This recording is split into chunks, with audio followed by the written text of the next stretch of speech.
এই সকাল সকাল কি ভাল লাগে?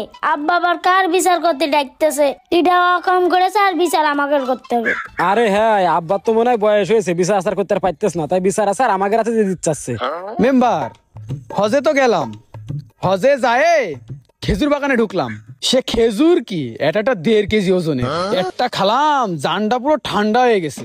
কি বলে খেজুর তুমি খাই যাও, তোমার জান ঠান্ডা হয়ে গেছে? কই আমাকে তো একদম ঠিক খাওয়াইলে না। চেয়ারম্যান সাহেব, আমি আপনার এই খেজুরের গল্প শুনতে আসিনি, আপনার আজকে বিচার করা লাগবে, সঠিক বিচার করবেন আজকে। এ ভাই দাঁড়া, বিচার আবার আমাকে নিয়ে না তো? ওই যে সেদিন মেম্বারের ছাগল খেয়ে বেলাইলাম। আরে না, সে তো রোজার মাসে আরো 15-20 দিন আগের কথা। সে কথা কি মেম্বারের মনে আছে? ভুলে গেছে? মনে হয় অন্য কিটা গ্রামের আকাম কাম করেছে, সেই বিচার করতে হবে। চল গেলেই দেখা যাবে না। চল, আল্লাহ জানে কাগের বিচার। এ কিটা কাম করেছে রে, কার বিচার করা লাগবে? হ্যাঁ আরে তুই চামচা চামচা আনতে যা। চামচারে হলো আমার 2 চোখের বিষ।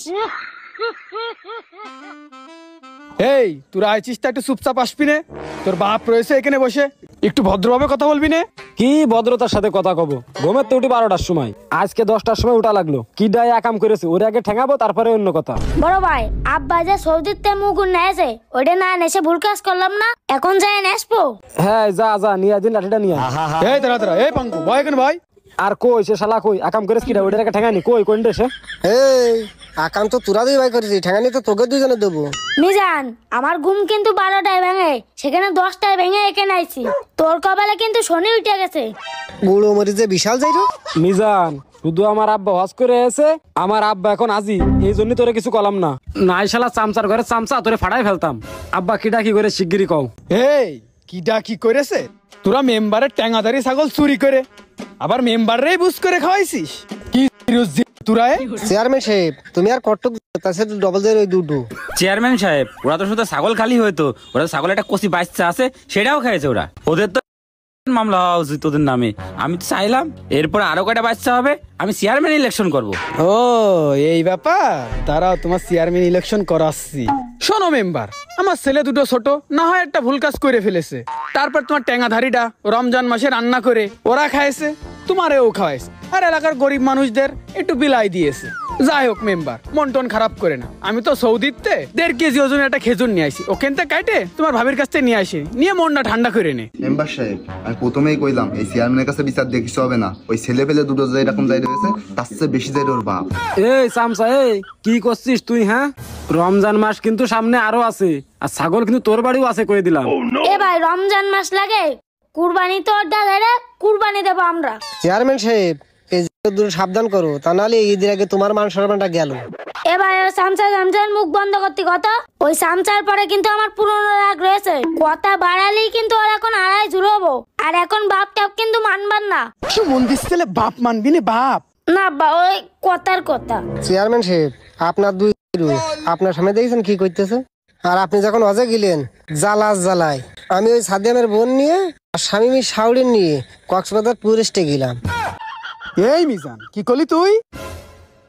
চেয়ারম্যান সাহেব, ওই আপনি একটু অজে গেলেন টুরিস্টে, আর আমি এগে দুজনে নিয়ে চিটাগাং গেলাম টুরিস্টে।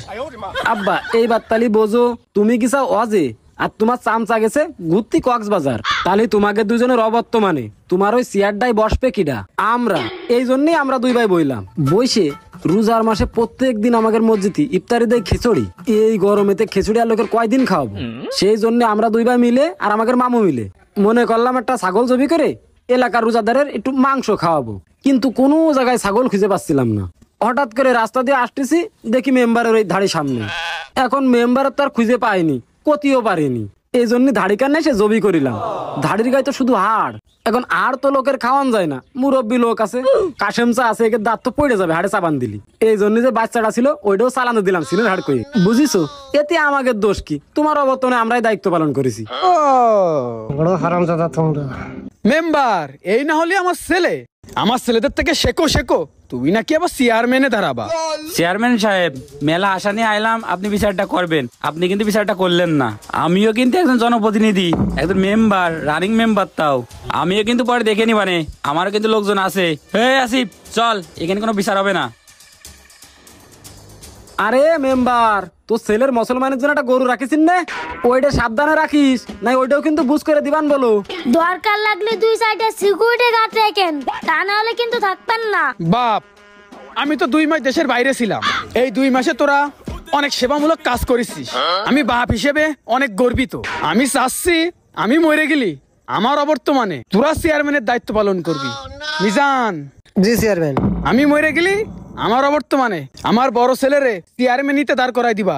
চেয়ারম্যান, তুমি তোমার 2 ছেলেরে চেয়ারম্যানিতে দাঁড়ান করবা, আর আমি বসে বসে উকো খাবো, তাও তো দিচ্ছি না। ঠিকই বুঝ করে দিবান।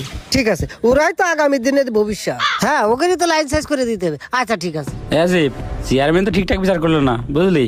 এখন একটা ব্যবস্থা করতেই হবে, সামনে আমার চেয়ারম্যান ইলেকশন করতেই হবে, এই চেয়ারম্যান আর রাখা যাবে না। যে জায়গায় আমি চেয়ারম্যানিতে দাঁড়াবো সে জায়গায় আমারে বাদ দিয়ে তার 2 ছেলেরে চেয়ারম্যানিতে দাঁড়ান করাচ্ছে, এটা তো ভালো কথা না। এর একটা ব্যবস্থা ঠিকই করতে হবে। দেই মেম্বারের সাথে যোগাযোগ করি। এ মেম্বারে দাঁড়া। কি হয়েছে? তুই চেয়ারম্যানের চামচা, আমার সাথে তোর কি কথা?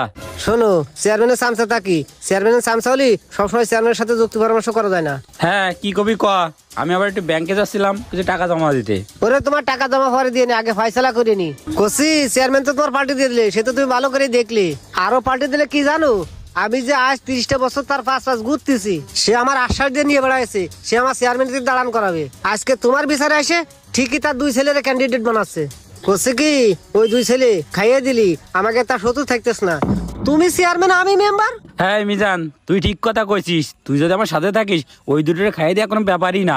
আর ওই দুটোরে খাইয়ে দিতে হবে, সামনে আমি চেয়ারম্যান হব, আর তোর মেম্বার করা সব দায়িত্ব আমিই নেবো এখন থেকে। মেম্বার, আমি তো ওই কথাটাই করছি, শুধু আপনি আমার একটু সাপোর্ট দেন, আর ওই কিছু টাকা পয়সা লাইন করে দেন। আমার কাছে সাবরি মস্তান আছে, ওকে দে সবাই দি একদম। হ্যাঁ, তুই ঠিক কথা কইছিস, টাকা পয়সা আমার কাছে কোনো ব্যাপারই না, আমার চেয়ারম্যান হতে হবে। আর এই যে রিলিফের 4,000 টাকা নিয়ে যাচ্ছিলাম ব্যাংকে থুতি, এখন আর এই টাকা পয়সা সব ব্যাংকে থবো না। আসিফ দে, সব টাকা ওরে দে। এত টাকা সব টাকা দিয়ে দেব। ওরা চিন্তা করিস না, জীবনে বহু টাকা ইনকাম করতে পারবি। আরে চেয়ারম্যান একবার অতি দে, তারপরে দেখিস এরকম 10-15টা ব্যাগ সবসময় বাড়ি পড়ে থাকবে, সেটাই থাকবে। মেম্বার সাহেব, আপনি কোনো চিন্তা করেন না, আপনি আমার সাথে থাকলি ওই দুটোরে ফেলাই দিয়ে, ঠিক আছে? একদম ক্লিয়ার। আপনি চেয়ারম্যান, আমি মেম্বার, আর সাম সাইডে তো সাথে থাকলু। আচ্ছা ঠিক আছে, তুই ব্যবস্থা কর, টাকা পয়সা যদি আরো লাগে আমি আরো দেবো। হে আসিফ, চল তালি। এই তুমি যাও তালি। ওরে তুই যা মেম্বার, কাহিনী তো আমি করবো এবারটা। মেম্বার সাহেব, তুমি যে চিন্তা করিসাও ও চিন্তা বাদ, আর আমি যে চিন্তা করেছি এইটাই সঠিক। এই যে তোমার টাকা, ওই দুটোর সাথে তোমারও ফেলবো, ফেলে দিয়ে ফাঁকা মাঠে আমি একা গোল দেবো, আর এই ফাঁকে আমিই তো চেয়ারম্যান হবো। আহা কি মজা, স্টাইলির সাথে বেড়া এখন।